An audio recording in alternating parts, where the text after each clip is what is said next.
2월 7일 아침 송은재TV 시작합니다. 헌법재판소에서 이번 주 열렸던 지난 화요일과 어제 이 두 차례 열렸던 이 탄핵 심리입니다. 윤 대통령에 대한 이 탄핵 심리 5차, 6차였습니다. 이게 가장 중요한 것이었습니다. 여기에 이제 투입이 됐던 계엄군 지휘관들의 증언이 쏟아졌습니다. 이 증언을 놓고 윤 대통령 측의 반박도 이어졌습니다. 굉장히 중요한 내용들이고 윤 대통령에 대한 이 헌법재판소의 이 탄핵 심리의 방향, 이 마지막 결정을 충분히 짐작해 볼 수가 있고 또 이 형사재판까지를 충분히 짐작해 볼 수 있는 것이었습니다. 여기에서 두 가지가 가장 중요했습니다. 그러니까 윤 대통령이 계엄을 했고 국회에 군을 투입을 했고 계엄군을 투입을 했고 이게 국회 기능을 정지시키거나 마비시키려고 할 의도가 있었느냐, 이게 가장 쟁점입니다. 헌법기관인 국회 기능을 마비시키려고 했느냐, 이게 이제 내란 혐의냐 아니냐를 가르는 결정적인 기준입니다. 이 부분에 있어서 많은 국민들이 생중계로 봤습니다. 그 계엄군이 진입하는 과정을, 또 국회 유리창을 깨고 들어가는 부분을, 이 부분을 보면서 국회 기능을 마비시키려고 한 것이냐, 그 이후에 이제 많은 이 계엄군 지휘관들의 유튜브에 나와서 하는 진술들, 또 많은 이런 주장들, 국회에서의 주장들, 이 진술이 엇갈렸습니다. 검찰의 조사도 있었습니다. 검찰의 기소장, 공소장 내용에도 모두 포함이 되어 있었습니다. 이런 내용들에 대해서 그러니까 지난주 화요일 그리고 어제 가장 중요한 사람들이 홍장원과 곽종근입니다. 이 홍장원 전 국정원 제1차장, 곽종근 전 특수전 사령관, 이 두 사람의 진술, 이 부분에 이제 어떤 증언이 나오느냐, 거기에 대해서 윤 대통령에 대한 반박이 어떻느냐, 이게 가장 큰 관심거리였고, 또 하나는 헌법재판관들이 어떤 태도를 보일 것이냐, 헌법재판관 지금 8명의 재판관들의 태도, 이게 이제 신문 과정에서 드러나게 됩니다. 지금 헌법재판소의 재판관들이 4대 4로 나뉘어져 있다. 이진숙 방통위원장 그 결정을 계기로 해서 나뉘어 있는데, 이진숙 방통위원장의 이 탄핵에 찬성한 사람들 4명, 문형배, 이미선 이런 사람들 4명입니다.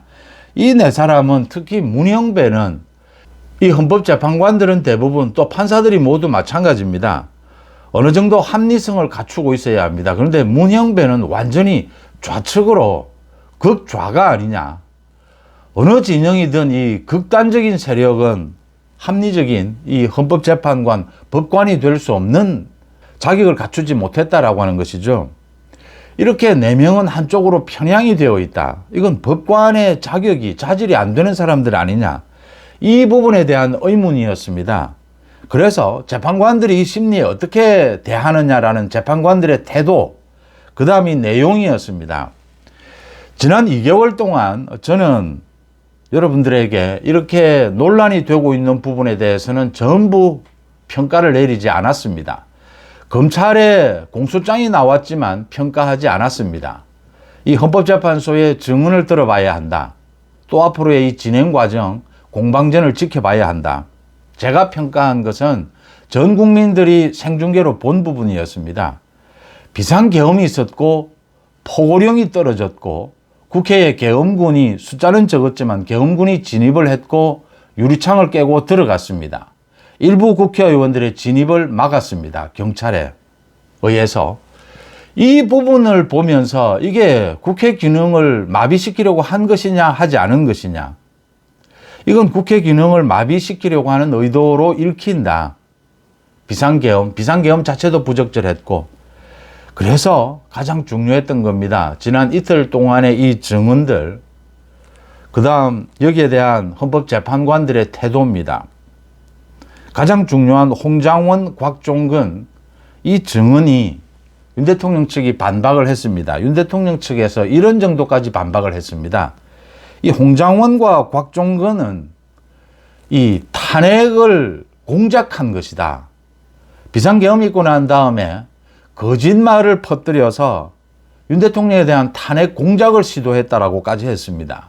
객관적으로 지켜봐도 홍장원과 곽종근의 진술은 완전히 오락가락하는 것이었습니다. 이건 뭐 갈팡질팡하는 것입니다. 말이 모두 바뀌었습니다. 이 법정 증언에 있어서 가장 중요한 것은 진술의 일관성입니다. 진술의 일관성 증거 뒷받침되지 않으면 이건 신뢰할 수가 없습니다. 지금 국회 기능을 마비시키려고 했느냐, 여기 핵심 계엄군 지휘관들의 말들이 그동안 전부 오락가락했다라고 하는 것입니다. 전혀 신빙성이 없다라고 하는 겁니다.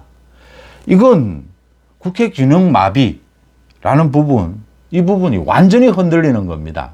또 여기에 대해서 8명의 헌법재판관 가운데 2명이었습니다. 정형식, 김형두 재판관, 이 2명의 재판관이 집중적으로 홍장원과 곽종근의 이 진술에 대해서 신빙성에 대해서 따졌습니다. 이게 결정적이었다. 어제는 국회에서 또 국정조사도 열렸습니다. 그래서 최상목, 한덕수 지금 권한대행과 전 권한대행 모두 국회 증인으로 나와서 이 부분에 대해서도 진술을 했습니다. 이제 전체의 이 윤 대통령에 대한 비상계엄, 이 전체 전모를 어느 정도 파악할 수 있고, 이제는 윤 대통령에 대한 탄핵 여부, 헌법재판소의 이 탄핵 여부를 가늠해 볼 수 있다라고 하는 것입니다.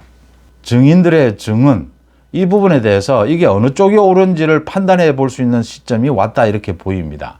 또 헌법재판소가 어떤 판결을 내리게 될 것이냐, 내려야 하느냐라는 것을 가늠해 볼 수가 있습니다. 제일 민주당 쪽과 결탁이 되어 있다. 민주당 쪽과 결탁이 돼서 소위 윤 대통령 측에서 말하는 이 탄핵, 이 공작을 한 것이다라는 의문을 받는 홍장원 전 국정원 1차장입니다. 비상계엄이 있고 난 다음에 계속해서 주장해온 부분입니다. 비상계엄이 있고 난 다음에 윤 대통령이 전화를 해서 이번 기회에 싹 다 잡아들여라, 이런 이야기를 했다. 이번 기회에 모두 잡아들여라. 그리고 홍장원의 메모였습니다. 그러니까 홍장원이 대통령으로부터 이런 지시를 받았다라고 주장하면서 여인형 전 방첩사령관과 통화를 하면서 체포해야 될 명단을 자신이 받아 적었다. 그 받아 적는 명단에 이재명, 우원식, 한동훈 이런 사람들이 있었다. 이 내용입니다. 이 메모지와 이 홍장원의 진술이었습니다. 이게 완전히 뒤집어졌다라고 하는 겁니다. 이건 지난 화요일이었습니다. 이걸 뒤집는데 결정적인 질문을 한 사람이 정형식 헌법재판관이었습니다. 정형식 헌법재판관은 윤 대통령이 취임한 이후에 유일하게 대통령 몫으로 임명한 재판관이었습니다. 이 정형식 재판관이 집요하게 이 홍장원에 대해서 신문을 했습니다. 이게 지금 말이 앞뒤가 맞지를 않는다. 방첩사령관과 이 통화를 하면서 이 소위 체포 명단을 만들었다라고 하는데, 그 메모를 했다라고 하는데, 그 메모에 이렇게 되어 있습니다. 방첩사령관이 검거 요청을 했다, 이렇게 메모가 되어 있는데, 국정원은 검거할 수도 없는데, 검거할 수 있는 권한도 없는데, 체포할 수 있는 이 검거 요청이라는 말이 무슨 의미냐? 여기에서 홍장원이 말을 또 바꿉니다. 자기가 이 말을 검거 지원 요청 이렇게 썼어야 할 것을 빠르게 메모하다 보니까 이런 실수가 있었다라고 인정을 합니다. 위치 추적 정도면 모르겠는데 국정원이 왜 체포를 하러 다니나, 그런 권한이 없지 않느냐, 이 부분에 대해서도 대답을 못했습니다. 그러니까 이 홍장원의 메모가 가짜였다. 홍장원의 메모를 전혀 믿을 수가 없다라고 하는 것이고요. 홍장원이 대통령으로부터 전화를 받았다, 싹 다 잡아들여라, 이 부분도 자신의 판단 아니냐. 윤 대통령 측은 이 부분에 대해서 상식적으로 말이 되지 않는다. 이 대통령은 국정원장이 외국 출장을 간 줄 알아서 제1차장과 통화를 했는데, 간첩에 대해서 싹 다 잡아들여라 라고 이야기한 것을 지금 이 홍장원이 제대로 오해를 한 것이다. 홍장원의 메모가 가짜였다. 그 다음 홍장원이 지금 대통령과 통화한 이 내용도 홍장원이 오해했거나 홍장원이 조작한 것이다. 이 부분이 정형식 재판관의 날카로운 이 신문에 따라서 드러난 것입니다. 그 다음 곽종근 전 특수전 사령관입니다. 이 곽종근이 비상계엄이 있고 난 다음에 민주당의 김병주 그 유튜브에 출연을 해서 김병주와 이야기를 하면서 윤 대통령이 이 국회에 진입을 해서 국회의원을 끌어내라 라고 한 것이냐, 요원을 끌어내라고 한 것이냐, 뭐 이런 이야기들을 해서 이게 지금 이 탄핵에 불을 붙였다. 근데 곽종근 이 말도 진술도 신빙성이 전혀 없다. 말이 전혀 모두가 지금 계속 바뀌고 있다라고 하는 점입니다. 비상계엄 있고 난 다음에 검찰 조사, 여러 가지 뭐 국회에서의 진술, 모두 지금 말이 바뀌고 있다라고 하는 것입니다. 지난 2달 동안. 윤 대통령이 끌어내라라고 하는 지시가 있었느냐? 이 국회의원이나 뭐 요원이나 또 인원까지 등장했습니다. 인원으로 기억을 한다. 윤 대통령 측은 인원이나 국회의원 이런 이야기를 한 적이 없다. 결국 이 곽종근도 인정을 합니다. 윤 대통령으로부터 150명 숫자를 들은 기억은 없고 의원, 인원, 요원 이건 자신이 판단한 것이다. 그래서 지금 윤 대통령이 지시를 한 것이 확실하냐? 확실하지도 않다. 지금 이야기가 이렇게 뒤바뀌고 있는 것입니다. 윤 대통령 측은 계속 이야기를 합니다. 윤 대통령이 다짜고짜 전화로 이런 지시를 할 수 있는 상황이 아니지 않느냐. 계엄군 사령관들에게. 이건 곽종근 자신이 그렇게 이해한 것이다. 오해를 한 것이다. 그러니까 전체적으로 지금 국회를 봉쇄할 의도, 국회 기능을 마비시킬 의도는 없었다. 국회에 경비를 서기 위해서 경고를 주고 경호를 하기 위해서 계엄군이 진입한 것이고 경찰도 오해를 해서 일부 국회의원들의 진입을 막은 것이다. 최소한 이 홍장원과 곽종근 민주당과 결탁해서 이 탄핵을 공작했다라고까지는 아니더라 하더라도 이 홍장원과 곽종근의 이 진술들은 계속해서 뒤집어져 왔고 또 바뀌고 있다라고 하는 것입니다. 신뢰성에 완전히 의문이 생겼다라고 하는 것이죠. 최소한. 윤 대통령 측의 반박에도 뭐 여러 가지 허점들은 있습니다. 뭐 비상계엄이 있어도 뭐 아무 일도 일어나지 않았다라는 건 도저히 뭐 수긍할 수 없습니다. 그 다음, 지금 겉으로 완전히 확인이 된 전 국민들이 확인을 한 비상계엄령의 그 포고령입니다. 제1호조 국회의 정치활동을 금지시킨다라는 것은 이건 위헌 요소가 있습니다. 근데 이 부분은 김용현이 잘못 베껴 쓴 것이고 윤 대통령도 이게 잘못됐다는 걸 알면서도 지킬 의도가 없었다. 이 포고령은 그대로 수행할 의도가 없었다. 장식용이었다. 이걸 뭐 다 납득할 수는 없습니다. 뭐 인정되는 부분은 있습니다. 그런데 포고령을 그런 식으로 작성한 부분은 문제가 있었습니다. 또 어제 이 국회에서 최상목 권한대행도 진술을 한 부분입니다. 소위 최상목 권한대행에게 줬다라고 하는 그 메모지, 이 국회 기능을 대신할 비상입법기구에 대한 이야기입니다. 이 메모지도 최상목 권한대행이 이 메모지가 있긴 했는데 자신은 읽어보지도 않았다. 이게 지켜질 수 없는 것이어서 자신은 읽어보지도 않았다라고 했습니다. 이런 부분들은 뭐 여전히 논란거리로 남아 있습니다. 그런데 윤 대통령이 계엄군을 통해서 국회를 마비시키려고 한 것이다. 국회를 소위 점령하려고 한 것이다. 라는 건 이 진술을 해온 사람들, 홍장원, 곽종근, 이 진술은 완전히 신빙성이 없고 민주당과 결탁해서 짜맞추기를 한 것이다. 라는 의혹까지를 할 수 있는 시점입니다. 그래서 이게 지금 헌법재판소에 어제 증언이 있었고 또 검찰의 조사, 검찰의 공소장이 있습니다. 검찰의 공소장이 핵심적인 부분은 모두 엉터리였다. 지금 이 신빙성이 전혀 없다라는 부분에 이 인정이 되는 것입니다. 그래도 여전히 계엄군이 국회에 투입이 된 부분, 계엄군이 국회에 투입이 돼서 이 지휘관들 사이에 오해가 일어나면서 뭐 유리창을 깨고 들어간 부분들, 포고령 뭐 이런 부분들은 말씀드린 대로 남아있지만 핵심적인 것은 이게 심각한 내란 혐의를 적용시킬 수가 있느냐. 내란은 뭐 모의나 뭐 이렇게 내란에 대해서 선전선동하는 것까지 모두 처벌을 합니다. 이게 내란 혐의가 될 수 있느냐. 일단 헌법재판소는 이 윤 대통령의 비상계엄이 내란 혐의냐 아니냐 이게 가장 중요합니다.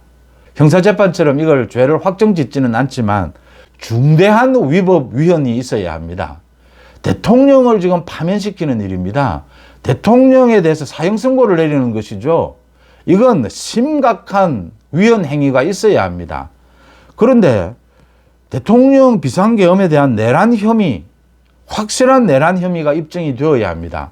그런데 이게 모두 근거가 되는 홍장원, 곽종근, 다른 논란거리는 남아있지만 이 진술에 완전히 신뢰성이 무너져 버렸다라고 하는 것입니다. 헌법재판소가 내용면에서 이걸 윤 대통령에 대해서 이 탄핵을 인용할 수 있느냐? 이건 기각으로 갈 수밖에 없는 것이다. 그러니까 법원에서 앞으로 하게 될 이 형사재판을 지켜봐야 되는 부분이다. 형사재판에서 다퉈볼 부분이다. 내란 혐의가 되느냐 아니면 직권남용 여부 이걸 다퉈봐야 된다라는 것이고요. 또 하나는 이렇게 홍장원, 곽종근의 이 진술이 오락가락한 것이다. 이 신빙성이 전혀 없다라는 걸 밝혀낸 헌법재판관 2명입니다. 김형두 재판관, 정형식 재판관입니다. 날카롭게 질문들을 했습니다. 이 김형두 재판관이 가장 관심을 끌었습니다. 그러니까 곽종근에 대해서 김형두 재판관이 신문한 내용 중에서 가장 핵심적인 게 이겁니다. 곽종근이 계속해서 당시 지휘관들에게 공포탄이나 테이저건을 쏴야 되지 않겠느냐. 이게 단순히 국회를 경계하고 국회를 방어하고 이런 차원이 아니라 국회를 완전히 점령하려고 한 것이었느냐. 이 부분에서 중요한 진술이 됩니다. 이런 주장들을 해왔는데 케이블 타이로 국회를 잠가버릴 것이냐. 자신이 현장 지휘관들에게 한 것으로 이렇게 주장이 나오고 있는데 정말 이런 대통령의 지시가 있었느냐. 김형두 재판관이 이런 내용이 있었느냐라는 부분을 따져 물었습니다. 이 부분에 대해서 곽종근이 답을 하지 못했고 부인했습니다. 자신의 현장에 있어서 자신의 판단이었다. 자신의 생각이었다. 대통령의 지시가 아니었다. 김형두 재판관의 이 날카로운 신문에 의해서 곽종근의 거짓말이 모두 드러나는 대목입니다. 지금 이 비상계엄이 있으면서 비상계엄에 따른 여러 가지 결정들을 김용현 전 국방부 장관도 하게 되고 현장 지휘관들이 결정을 하게 됩니다. 가장 중요한 것은 대통령의 지시가 있었느냐.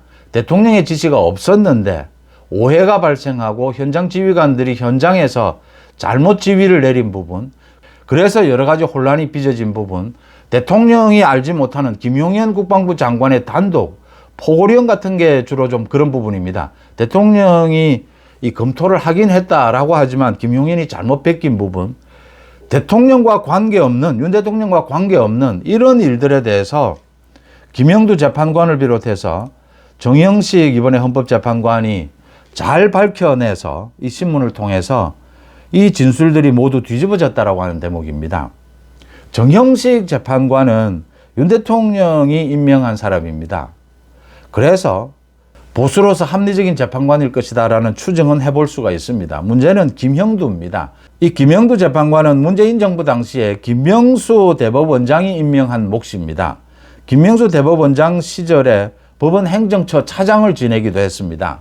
그런데 김형두 재판관이 이번 여러 가지 이 판결을 통해서 굉장히 합리적이다라는 부분을 보여줬던 것입니다. 이게 굉장히 중요합니다. 지금 헌법재판소의 이 문영배 재판관을 비롯해서 이 권한대행을 비롯해서 일부 재판관은 완전히 극단적인 정치 성향을 보이고 있다. 이런 헌법재판소는 의미가 없다. 이건 존재 가치가 없는 것이다. 이런 이야기가 나오고 국회에서 탄핵까지가 이야기가 되고 있습니다.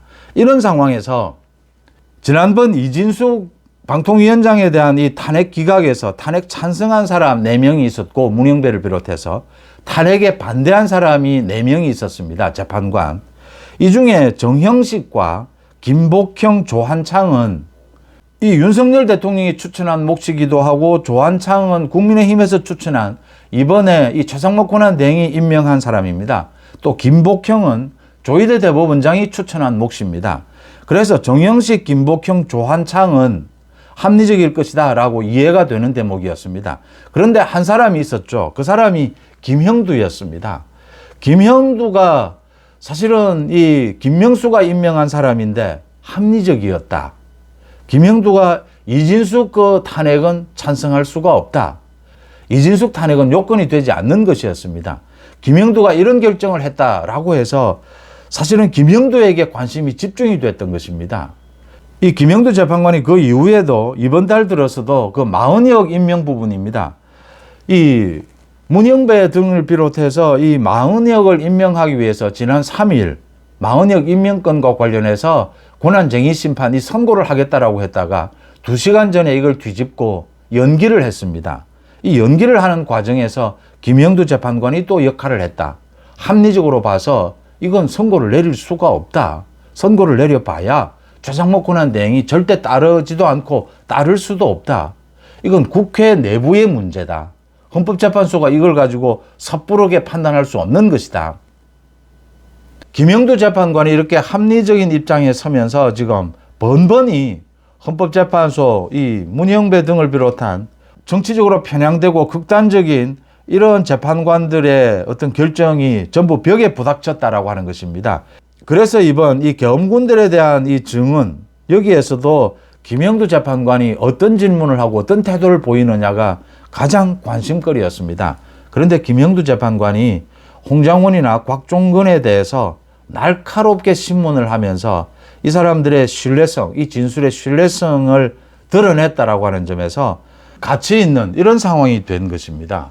그래서 지금 4명 내지 5명, 최소한 4명, 김형두 재판관을 비롯해서 정형식, 김복형, 조한창 이 4명의 재판관은 믿을 수 있다. 합리적이다. 이게 지금 드러난 것입니다.